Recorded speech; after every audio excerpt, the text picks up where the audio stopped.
Welcome back to Backroom Talk. This season, we're bringing you behind-the-scenes conversations with awesome coaches who are shaping the future of fitness. I'm your host, Kandace Dickson, CMO of OPEX and CoachRx. In this episode, I sit down with Keith Gulifford as he shares his inspiring journey from an injury that changed his life's direction to becoming a professional coach who's successfully transitioned from the UK to the US and is consistently performing among the top coaches in the Lifetime network of coaches. Keith dives into how OPEX education transformed his coaching philosophy and why mentorship has been a critical part of his development. He walks us through the delicate balance of embracing technology while maintaining human connection in coaching, the importance of staying true to the fundamental principles in an industry full of quick fixes, and why simplified nutrition advice often yields the best results. What really shines through is his unwavering commitment to coaching as a relationship-driven profession. Whether you're a career coach or thinking about coaching as your next move, this episode is packed with actionable insights. All right, let's jump into my chat with Keith. Hello. Hello.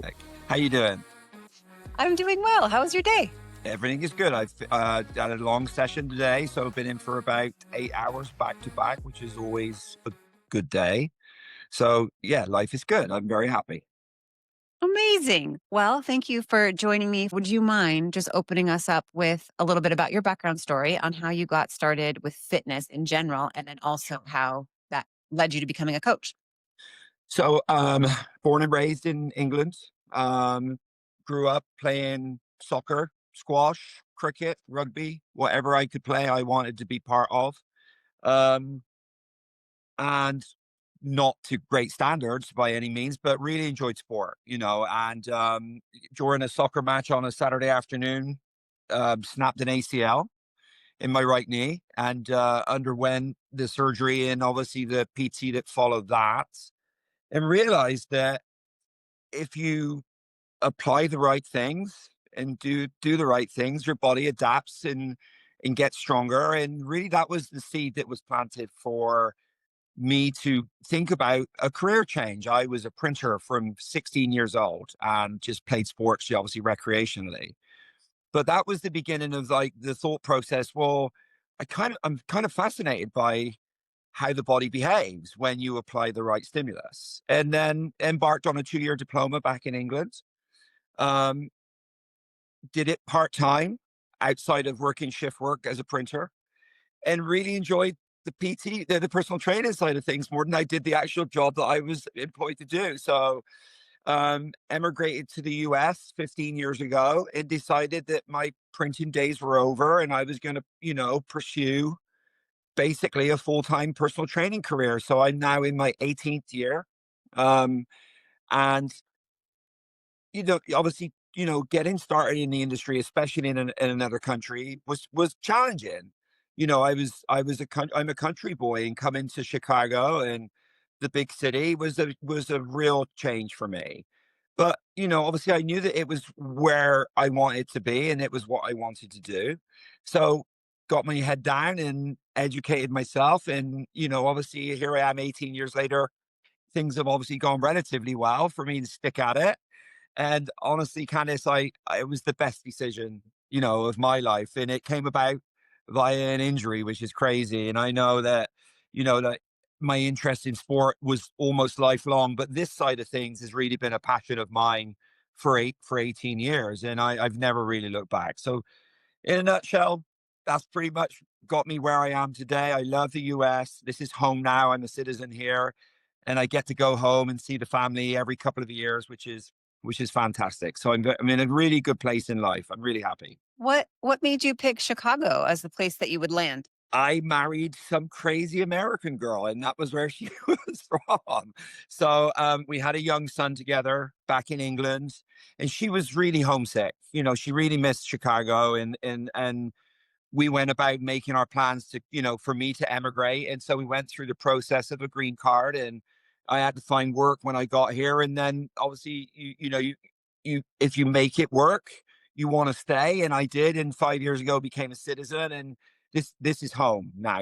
I miss family, but the US is home for me. And I love the opportunities that I've been given here. And I say to people all the time, in the 15 years I've been in the US, I've had more opportunities, especially in the fitness industry, than I had in the 40 years I was back in the UK as a printer, because printing was a hard graft job. So the opportunities, because of the education, and OPEX was a huge part of that for me, they present themselves. And I say to some of the younger trainers now that, good luck is the intersection between opportunity and hard work. And I like to think that that's what's got me where I am today. So I'm really happy that things have panned out the way they have. And I'm I came to it late. Obviously, I'm 55 now, so I don't think I'll be doing anything else. I think this is it.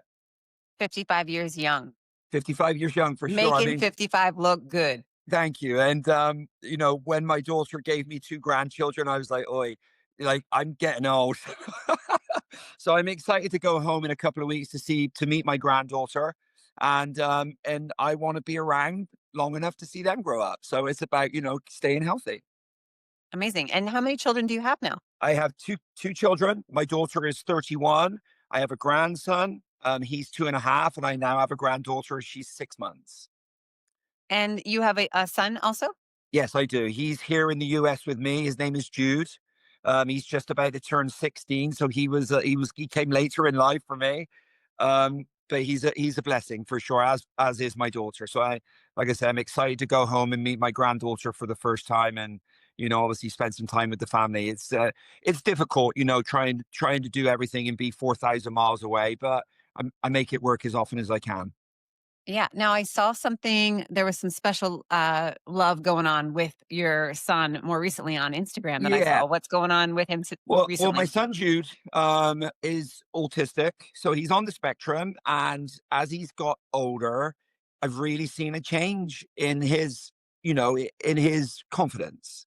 So he had his first homecoming, and it was the first time he'd taken a girl to a dance, and it was just a big. We made a big fuss of him because he's really turning into, and not that he's my son. I'm very biased, but he's a really special young man, and I'm very proud of him. And to see him be a gentleman for the night was really special. So I wanted to make a big fuss of him recently. So yeah, So cool. I yeah, bet that is just I mean, I remember those moments when I was going through them. So I'm sure he will remember them and appreciate that. absolutely, yes, Well, okay, so you are a trainer at Lifetime and you I have been am. in that organization for quite some time. And I know we have received a lot of communication from you and the team at Lifetime about the Yeah, impact that you have had yeah. on the organization. So maybe just share a little bit about your journey. I know when you moved to Chicago and started coaching, did you start at Lifetime and how did you land at Lifetime? And So I mean, it was kind of just a process. When I first came to the US, I knew that I needed to find a.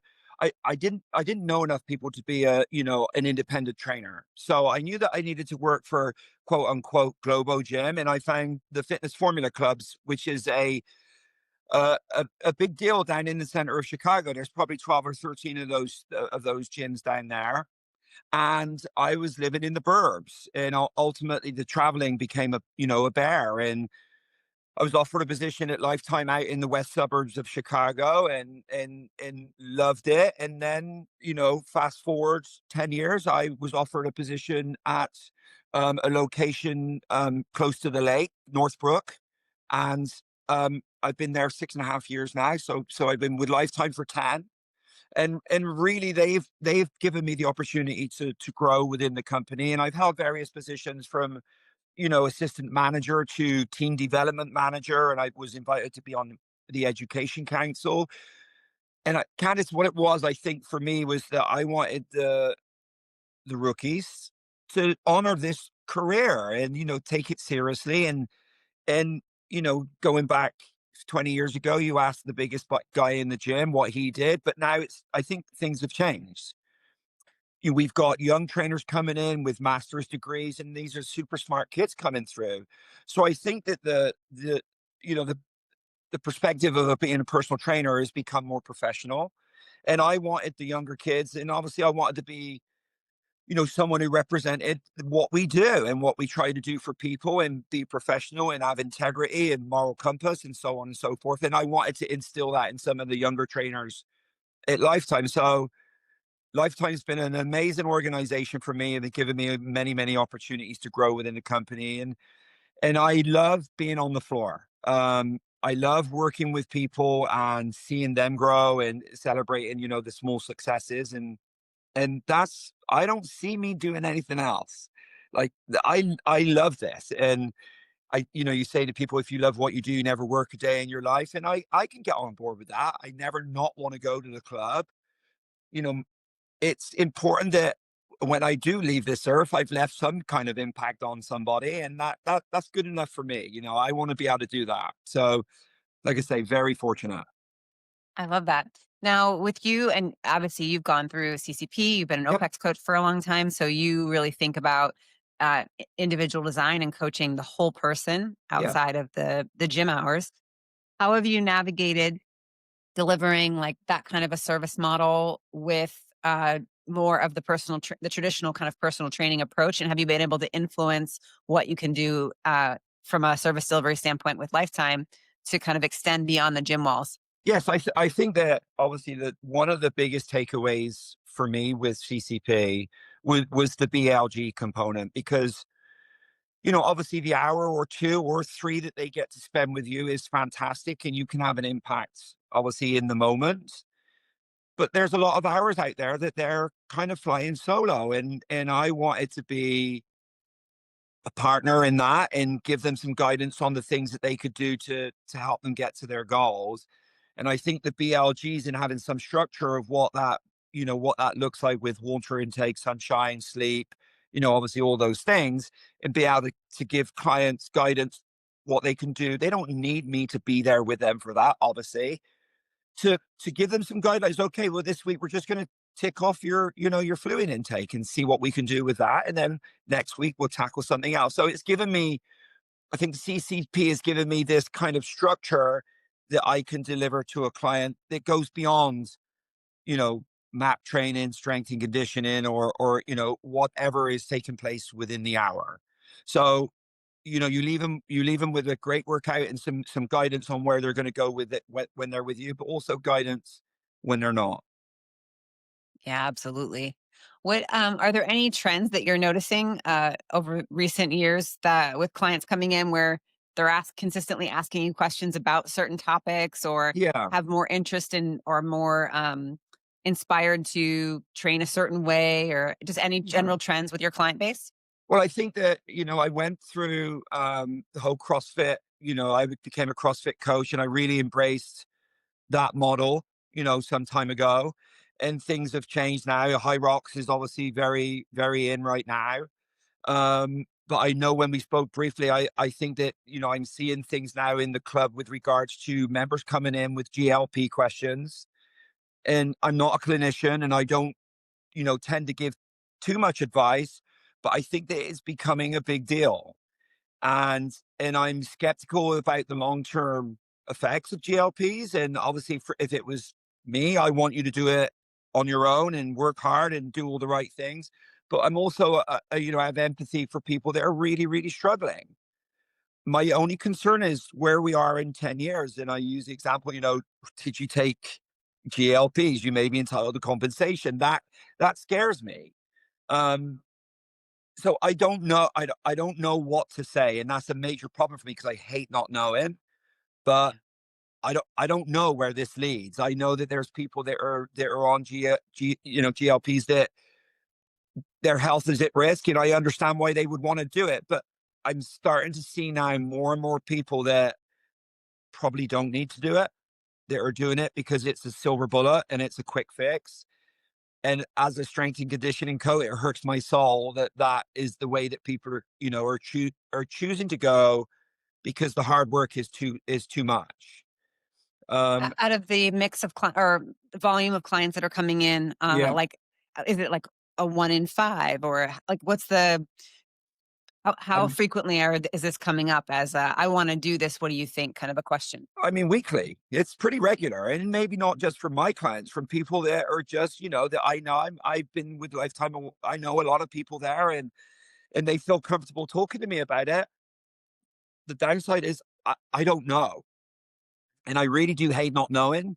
But we're looking, we're trying to see into the future where this all leads. And like I said, I've got clients that I understand why they're taking it. And there's people I see that I don't understand. And I wish they would look at alternative measures maybe. But time will tell. I mean, time will And tell. do you typically spend time just reinforcing? or supporting that education process from like a general habits and lifestyle perspective? Yes, 100%. Just kind of, I'm always trying to pivot to, you know, should we address the fact that you only sleep 4 hours a night? Should we address the fact that you're caffeinated all day?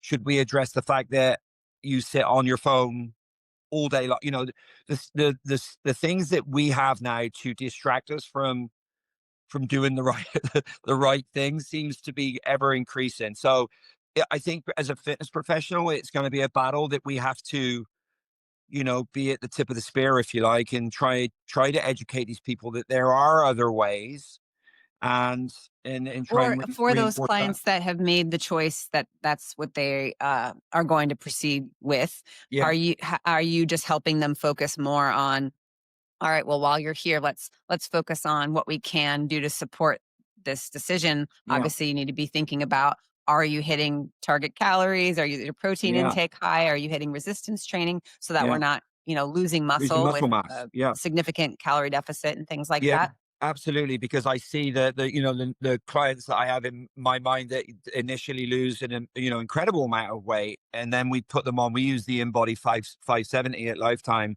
and you start to see that a lot of that weight is coming from atrophy.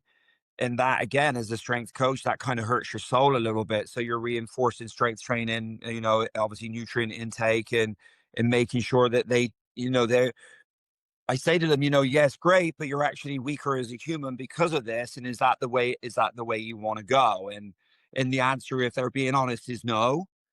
So there's this trade-off, Candice, where you're starting to see, yes, I feel like I'm losing weight and I'm making progress, but I'm actually a weaker human because of it. And I can't have that. I want to, reinforce the things that they can do to kind of mitigate that a little bit. Yeah, absolutely.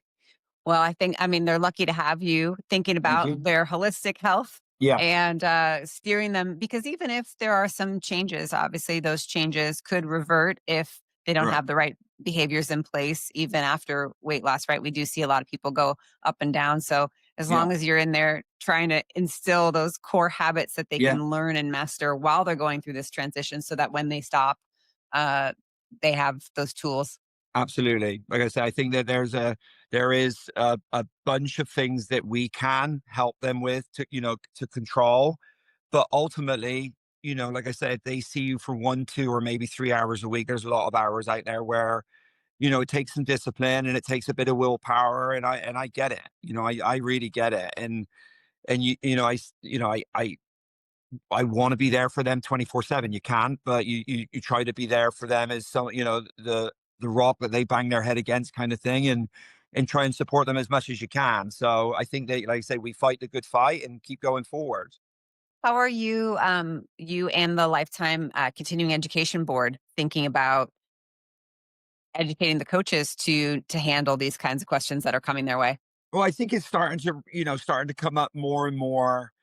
Lifetime is just kind of launching a product called Miora, which is blood work mainly, that we're starting to see, maybe things that are heading towards us down the road with regards to diving deeper into their blood work. And I fully support that kind of course of action because, the way they're kind of pitching it to us is that a doctor will give you medication once you are a diabetic, or once your blood pressure is high, or once your cholesterol is high, and maybe we can be more preventative than what we have been in the past, and that can only be a good thing for everybody. So I think that Lifetime is you know right there with regards to trying to do the right thing. And I've noticed, since I've been with Lifetime, the clubs are now very holistic. They're really trying to not just be the fitness facility with regards to working out, or playing racket sports. And I think that that's only a good thing. And I'm very fortunate that I landed with Lifetime because, like I said, I think that I've seen trainers become super, super educated with the opportunities that Lifetime have given them. So yeah, and me being one of those. Amazing. What, from a continuing education Yeah, standpoint for you, yeah. what are the things that you find yourself kind of studying right now or getting excited about learning more? I've just obviously OPEX was a big deal for me. OPEX is a hell of an education. So that stirred more interest in, further in myself professionally. I've just passed Prescript, which is an incredible course. The biomechanics course, and I start level 2 at the end of this month. Um, Super excited about the education that brings to the table, because I don't need another personal training certificate, and I really don't need to spend money on stuff that I don't feel is going to benefit me after 18 years. And I think that Prescript filled that spot. It was great. I've really enjoyed the education, and I constantly talk about OPEX with the coaches at the gym, and I constantly talk about Prescript because I've been there and done it. I know what it brings to the table. OPEX changed how I coach. Prescript has changed how I coach. And I think if an education can do that, you're heading in the right direction. Yeah. What do you think are the main, how did they build upon each other and what makes those programs different? So I feel like OPEX was a well-rounded personal training program. It gave me all the tools to be able to have a framework of what I wanted to deliver. Um, Individual program design for sure. And like I said, basic, the BLGs was huge. Prescript is more digging into the weeds from a biomechanical standpoint.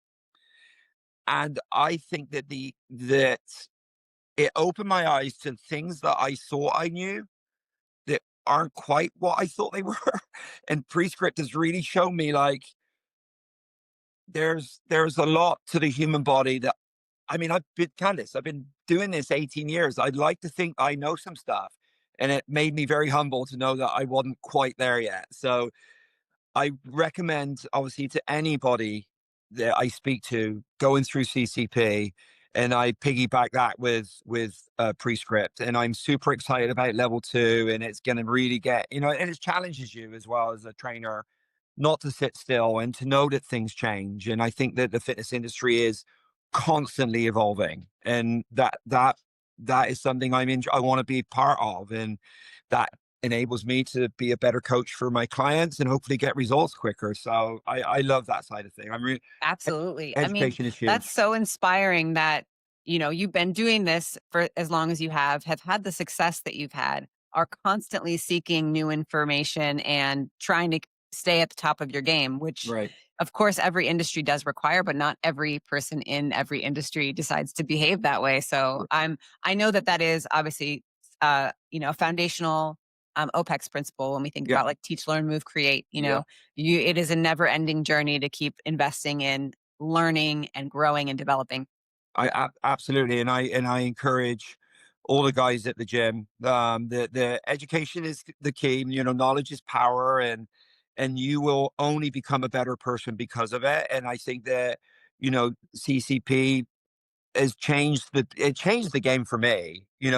Exponentially, things changed for me after I became certified, and my business grew year over year, and I'm going to have another great year, and I'm very fortunate the position I'm in and the people that I work with, and I think that CCP was a huge part of that, and I'm hoping that Prescript just reinforces the education that I already have. It certainly made me look at the human body in a completely different way, which I never thought. Obviously, you think physiology and anatomy, and it's been an eye opener for me, which is only a good thing. And I encourage any coach out there to keep going, move forward, and try to push the envelope, so to speak. So, yeah, Yeah. really pleased, really pleased. Is there a framework or a core principle or that stuck out to you in this process that you've been going through continuing education and learning that just like really changed your perspective or made you think about the way you approach things It's fun. holistically from a It's different funny, perspective? yeah, because I think one of the things that James said in obviously the iteration that I went through with CCP, it may have changed now, but it was the 3 pillars. It was teach what you know, stay in your lane, and kind of do no harm. And I think that if you can get a trainer that has that as their pillars, that you're gonna be authentic. Um, because people see through bullshit. And if you can be authentic and do those 3 things well, teach what you know is a huge thing for me. I never try to kid anyone, and I'm always happy to say I'm not the person you need to speak to for that. I'm going to refer out. And I think that those three pillars have been amazing for me because it's just kept me heading in the right direction, keep me out of trouble. I love that. If there was something that you could go back and do differently in your career as you progressed, Yeah. is there anything that you would kind of say, "Oh, if I could do it over again, knowing what I know now, I would change this," or would you go through the process the exact same way you went through it? No, I think, as an older trainer, one of the things that I've been, kicked in the butt by was work-life balance. Um, there's two variables with coaching: train more hours or charge more money. And really, outside of that, unless it's passive income, it's up to you. But you can chase this never-ending kind of goal that one session, one more session, one more session, one more session, and it's draining. It's draining, and I think that 18 years in, if I had my time over, I maybe strategize my first 10 years a bit better because it does take its toll on you, and it can. That's why I think that the revolving door of personal trainers can be high sometimes because they burn out. And I know that Carl and James will obviously, try to, educate us on the way to not do that because we've lost some really good, me personally, the club has lost some really great trainers. They just can't do it anymore. So I think that I was partly to blame for that as well. Just chasing more hours, chasing more money. And if I could do it over, I would definitely spend more time with my son. Um, and probably not work quite so hard. I mean, who knows, Candice? Who knows if that would have changed things where I am today if I hadn't have done the groundwork before? But it can be a grind, and I get it. We see young trainers doing 40, 50 member facing hours a week, and then trying to eat and shower and work out and have some sort of home life. And it's hard to balance. So I think for that, my advice to them was pace yourself, reward the pacer. Yeah, absolutely. Well, it's interesting because obviously the individual design model allows you to have a lot more time Yeah. freedom if you are coaching against that model. But I get that that's very different when you are in more of a corporate gym environment Right. and there are Right. expectations about floor hours and things like that. Do Yeah. you think that's something that will evolve from like a service blueprint model, even in more corporate gym settings in the future? I hope. I mean, like I say, it's very difficult when so working corporate is like a double-edged sword. You've got a never-ending stream of new business, um, which is amazing, but you're limited to what I guess I shouldn't say you're limited because you could work more hours, but there's only so much you can do. You can't really do the online thing because it's almost like a conflict of interest. So the passive income side of things is difficult to generate. Um, so I hope. I mean I hope that there's a way forward to not kill yourself trying to make a living, and I think that OPEX was and is a huge driver behind that, the way that this is kind of shaping up for the future. So fingers crossed. Amazing. Well, when you do educate Yeah. young coaches that are coming Yeah. into the network, what are some of the general things that you like to share with them as, wisdom you're passing down? I think, some of the things that I said earlier, be authentic. Nobody likes to be, lied to, obviously. And I think that most people can see through somebody that's not being authentic. You can't get into trouble if you are. And I think it's always better to say, I don't know, rather than to tell a lie. And, I think that would stand you a good. I tell trainers all the time, if you don't know, ask, and obviously me, I feel like I've been around the block a few times. I've seen most scenarios. Um, I love the eagerness of new trainers because I remember what that feels like. And and I say to them all the time, this is an incredible career if you manage it well. I've met some of the greatest people as a personal trainer. I've made some amazing friends. I've got some really good humans in my life because of this career path. And I say that, the rookie trainers that if you treat this career right, it will treat you the right, straight back. So be a good human is what I'm trying to teach people. Just do the right things often and things will start to fall into place. It's incredible how that happens. Yeah, So yeah. I love that so much. Speaking of being a good human, I Yeah. let our team know that I was re-recording with you today, and a couple of on the back end, especially Janice, was like, "Please tell Keith I said hello." Uh, Thank you. Tell her I said hi. I mean, I reach out to her occasionally when I see one of Carl's videos, and obviously, you know that I managed to come down to Arizona and see those guys and had the best time down there with you. So yeah, there and Janice was, going through CCP. She was my person, and she's been a really big support to me, and I won't forget that. And I love them both. So I'm really happy that I've got them in my life as well. As limited as it is, but like I say, I've met some incredible people, and they are two of those for sure. And long may that continue. Oh, for sure, 100%. Well, I love that we got to reconnect and chat, but I don't want to cut you short. If there's anything else you want to share with No, anyone. I think kind of it's like this. I would say that for me, the CCP, I think has been a game changer, and I can't speak highly enough about the education that it gave me.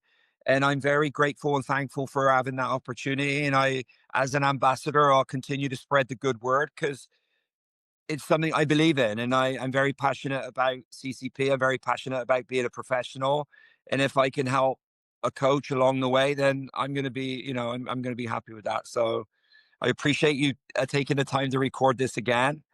Um, and yeah, really pleased with where things are going and how the education has kind of shaped my career, and I wish that for all the coaches out there. Oh, amazing. Well, we just appreciate you so much, Keith. And Thank you. thank you for all that you do to just encourage not only other coaches, but Of obviously just course.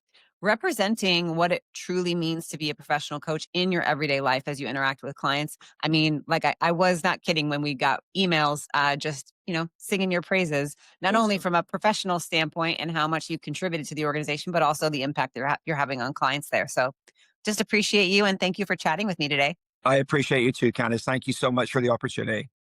Have a wonderful rest of your week. All right, you too. Bye bye now. Thank you.